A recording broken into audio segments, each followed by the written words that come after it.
할렐루야.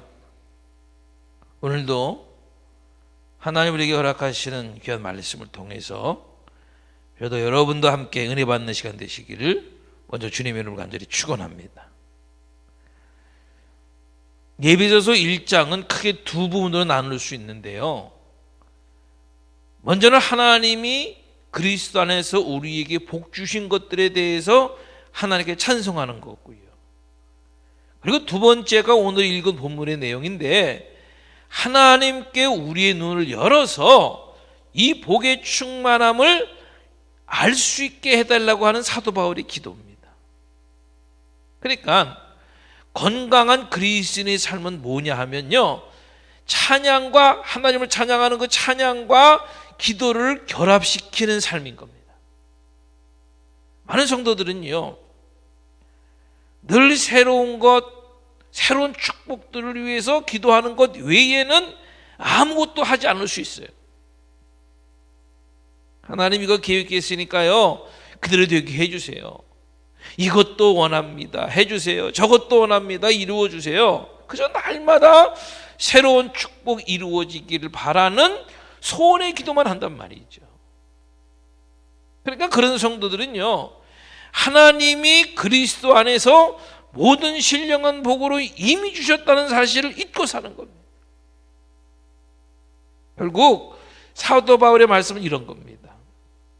그리스도 안에서 모든 신령한 복이 우리의 것이라는 사실에 대해서 하나님을 계속 찬양해라. 그리고 또 우리가 하나님이 주신 것을 충만하게 알 수 있도록 계속 기도하라는, 바로 그거예요.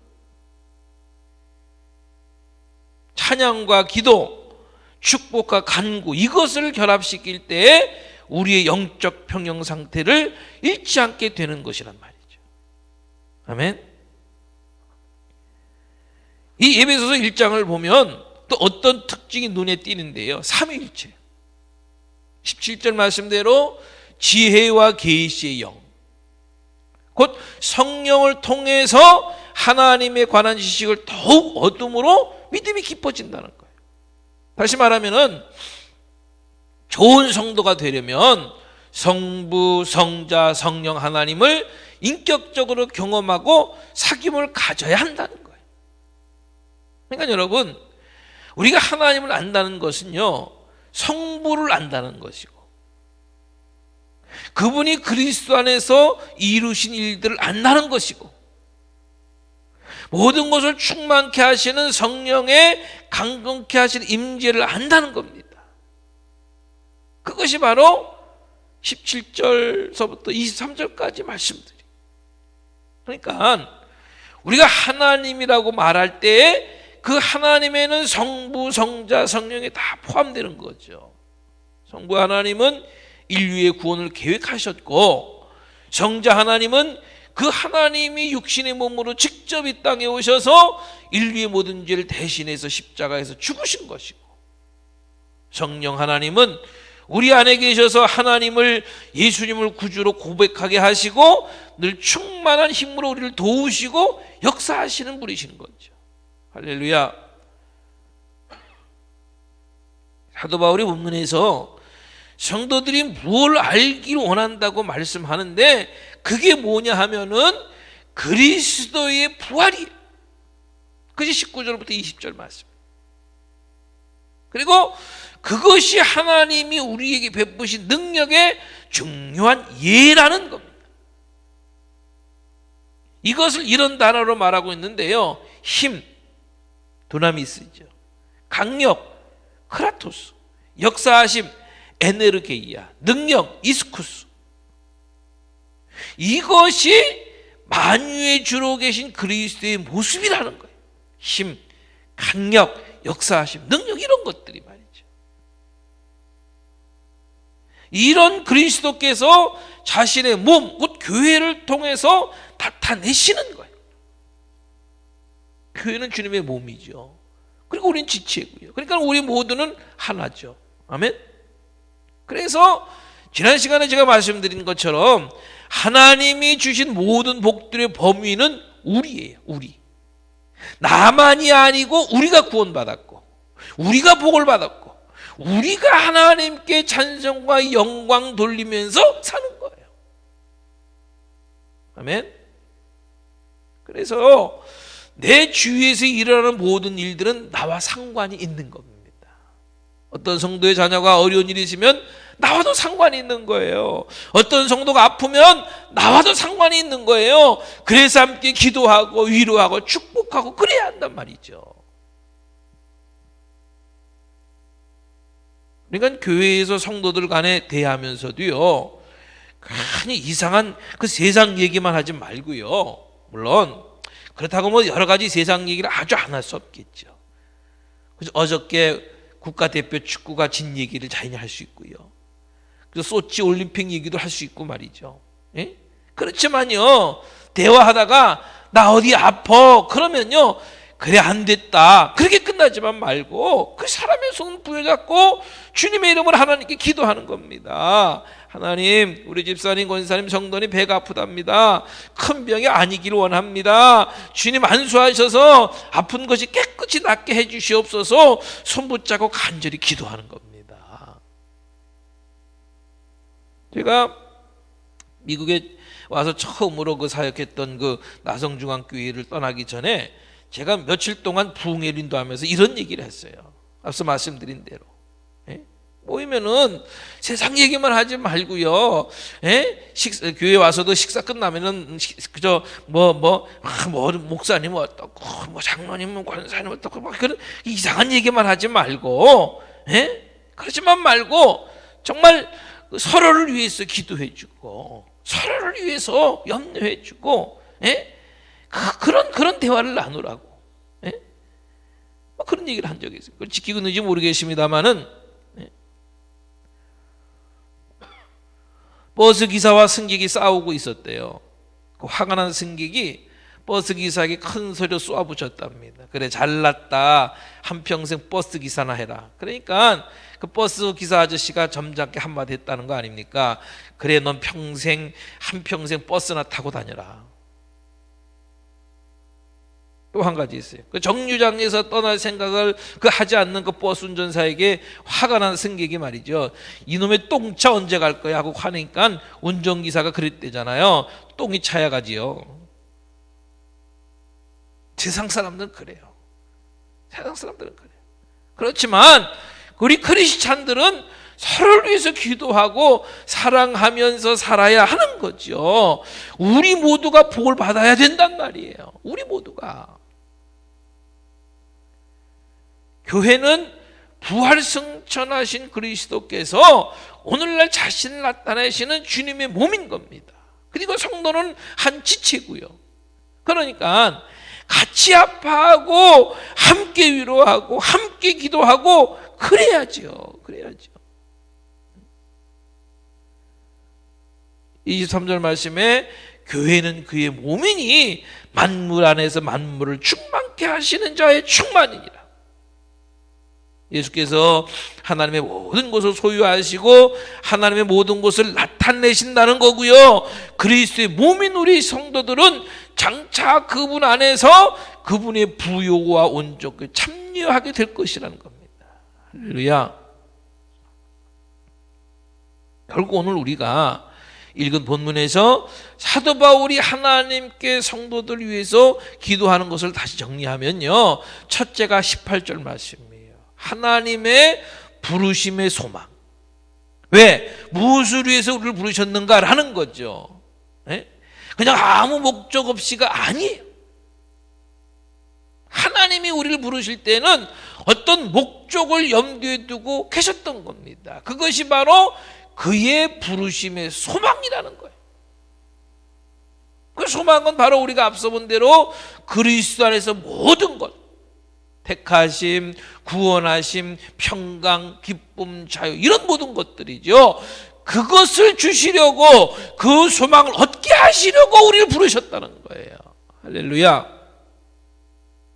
그러니까 우리가 그리스도를 알고 사랑하고 순종하고 섬기고 그리스도와 함께 서로 교제를 나누고 때론 고난을 당하나 그 고난을 넘어 언젠간 나타날 영광을 바라보는 그런 삶으로의 부르심인 줄 믿으시기 바랍니다. 그의 부르심의 소망, 그것이 바로 그거예요. 네? 두 번째 기도가 18절 하반절에 있는 말씀이에요. 성도 안에서 그 기업의 영광의 풍성함을 알게 해달라는 거예요. 여기서 말하는 기업은 어떤 것을 말합니까? 베드로전서 1장 4절 말씀처럼 썩지 않고 더럽지 않고 쇠하지 아니하는 기업을 있게 하시나니 곧 너희를 위하여 하늘에 간직하신 것이라. 그러니까 우리는 하나님 나라를 받을 상속자이라는 말씀인 거예요. 할렐루야. 하나님 나라를 받을 상속자예요. 네? 세상에서 말이죠, 무슨 재벌 자식들 말이죠, 뭐 상속자 부러워하잖아요. 예? 돈을 상속받아도 얼마나 부러워합니까? 근데 우리 그게 문제가 아니에요. 우리는 하나님 나라를 상속받을 상속자라니까요. 언젠가는 하나님의 은혜로 그분의 기업을 우리의 것이 되게 하실 줄로 분명히 믿습니다. 예? 제가 아는 어느 그 장로님 어머님이 돌아가셨어요. 저도 그 입관, 장례, 하관식 예배 다 참석했었는데요. 저도 그 권사님도 물론 알고 있었죠, 돌아가신 분을. 제가 그분도 가끔 배웠었습니다마는 그분이 그랬대요, 자녀들에게. 얘들아, 내가 장례식에 가보면 다들 검은색 옷을 입고 검은색 넥타이를 맸던데 보기 안 좋더라. 그러니까 내가 죽으면 그러지 말라 그러셨다는 거예요. 그래서 자녀들이요, 그때 보니까 어떤 분은 말이죠, 파란 와이셔츠에 빨간 넥타이, 그냥 흰 옷, 뭐 그런 자녀들이 많더라고요. 그러니까 고인 되신 그 권사님은요, 하나님 나라를 기업으로 받을 것을 언제나 믿음으로 보는 거예요. 그래서 슬픈 장례식이 아니고 오히려 하나님 나라에 내가 갔으니까 기뻐하고 하나님께 영광 돌리는 장례식을 해달라는 거죠. 저도 참 많이 장례식을 치러봤습니다만 돌아가실 것 같다고 말이죠, 어떤 때는 새벽에 연락이 와서 가서 말이죠, 찬송을 부르고 기도를 하면요, 그 권사님이 그래요. 목사님, 천사가 저를 데리러 왔어요. 주님이 계신 하늘나라가 보여요. 그러면서 돌아가시는데요, 얼굴이 정말 환하고 천사 같아요. 한 번은 폐병으로 그렇게 고생하다가 그래서 바짝 마르신 분이 말이죠, 그 병중에 주님을 영접하고 돌아가시는데요, 그렇게 고통 가운데 계셨던 그분 얼굴이 정말 천사의 얼굴처럼 그렇게 깨끗한 모습으로 돌아가시는 걸 보고요, 저는 말이죠, 저분이 하나님 나라를 바라봤겠구나, 그런 확신이 생기더라. 여러분, 그 하늘의 기업을 영광 가운데 우리에게 주신 줄 믿으시길 바랍니다. 세 번째 사도 바울의 기도는 앞서 잠깐 언급한 대로 하나님의 능력의 크심이, 하나님의 부르심이 처음이고요, 하나님의 기업이 끝이라고 한다면 하나님의 능력은 그 사이 기간에 주어지는 거죠. 다시 말하면 그 하나님의 능력만이 그분의 부르심에 온전히 살 수 있고, 그리고 하나님이 하늘에서 우리에게 주실 최종적 기업의 영광의 풍성함에 이르도록 안전하게 데려다 줄 수 있다는 거예요. 부르심, 능력, 기업. 그래서 사도 바울은 그 능력이라는 단어뿐 아니라 힘, 역사하심, 강력, 이런 단어를 쓰고 있는 겁니다. 그리고 그 하나님의 능력의 크심을 보여주신 것이 예수 그리스도의 부활이라는 말씀인 거예요. 예수께서 부활하시고 그 만물을 그 발 아래 복종케 하시고 교회의 머리가 되시고 교회는 그의 몸이고 성도는 지체라고 하는 것은 곧 우리도 죽으나 우리도 부활되리라는 것을 증거하는 거예요. 우리도 부활되리라. 결론으로 말씀드리자면요, 지금 사도 바울이 하나님께 기도하면서 가장 중요하게 생각하고 관심 가졌던 것은 뭐냐 하면요, 17절 하반절 말씀대로 지혜와 계시의 정신을 너희에게 주사 하나님을 알게 하시고입니다.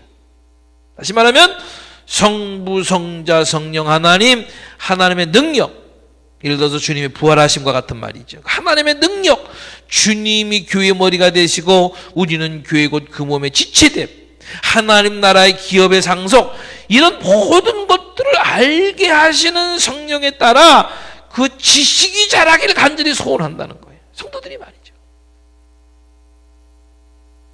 결국 그것이 자란다는 것은 믿음이 자란다는 거죠. 그래서 그것을 안다는 것은, 그 지식은 믿음과 연관되는 거예요. 그래서 19절에서 믿는 우리에게 베푸신 능력의 지극히 크심이 어떠한 것을 너희로 알게 하시길 구하노라. 네? 믿다와 알다를 결합시켰잖아. 믿다와 알다.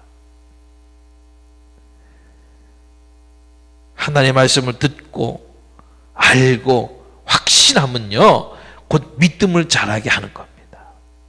네? 하나님의 말씀을 듣고 알고 확신하고. 그래서 하나님이 나에게 신령한 복을 주신 것과 하나님이 내 삶의 능력을 역사하신다는 것과 마지막에 하나님 나라의 기업을 나에게 주신다는 것을 확신하며 소망 가운데 살게 하신다는 거예요. 아멘. 그러나 성도 여러분, 이 믿음, 이 소망과 확신으로 언제나 살아가는 우리 모두가 될 수 있으시기를 주님의 이름으로 간절히 축원합니다. 아멘.